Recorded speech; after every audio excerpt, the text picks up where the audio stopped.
That,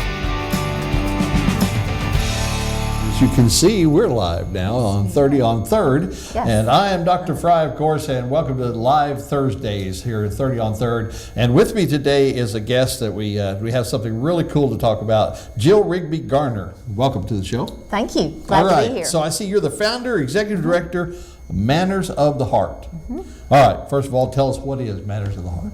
Well, Manners of the Heart is a nonprofit organization that I founded almost 20 years ago. We're working to bring a return of respect and civility to our society. And we do that in 3 ways. We equip schools, we encourage families, and we engage communities in what we call respect-based heart education. Okay.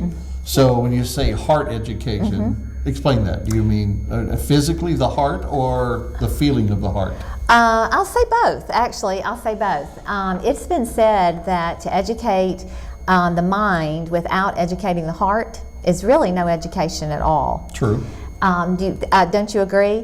It's so true, because we can fill the mind with knowledge, but unless we fill the heart with wisdom to know how to use that knowledge and apply that knowledge in a positive way, we've created a menace, right, for society. Right. Theodore Roosevelt once said, to educate a man in mind and not in morals is to create a menace for society. Absolutely. So for us, heart education really comes down to filling the content of the heart, because it is the content of the heart that determines our actions and formulates our attitudes, and it's out of that our actions are determined.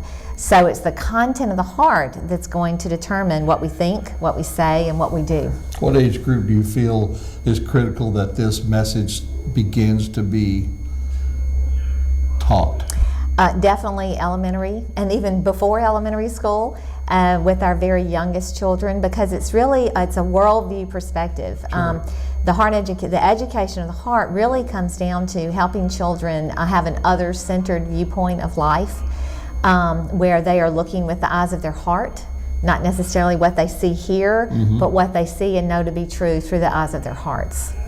Well, it looks like you've done a lot of work in schools. We were just looking at some pictures there. Do you work with a lot of different schools, or all the schools, or how do you get invited, or how do you set up where you work with? We do. We have an elementary school curriculum is kind of the core of what we do. It's from pre-K to 5th grade, and it's used in schools around the country. We're in Texas and Oklahoma and Florida, Ohio, Pennsylvania, Florida.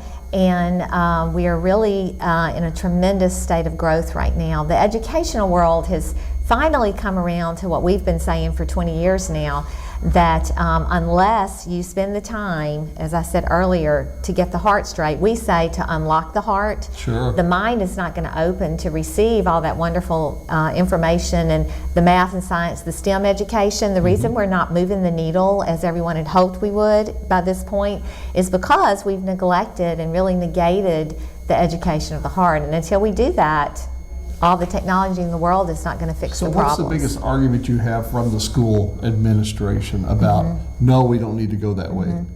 Number one is time. Number one complaint or argument against bringing Manners of the Heart in is the issue of time, which we completely understand. Teachers have a certain number of minutes, and they have a certain number of minutes for every day that add up for the whole school year, and those minutes have to show that those minutes have been spent toward the completion of the standards that they have to meet, for each different grade level.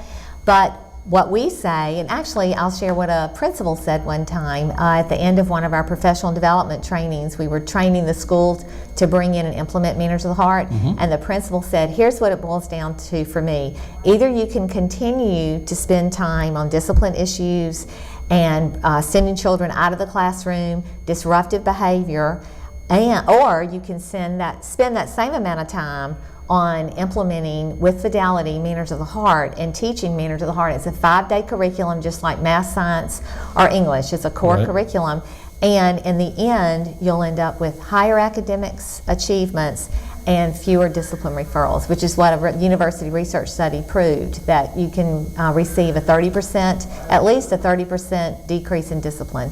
and a Excellent. 15-point gain in academics. Sorry, we're out of time, Jill, Yes. but I tell you, go to our website and you can get a link to their information, and maybe you could help get them into a school that is not paying attention. Thanks for watching. We'll be back next half hour with a new live interview on 3rd. Stay tuned.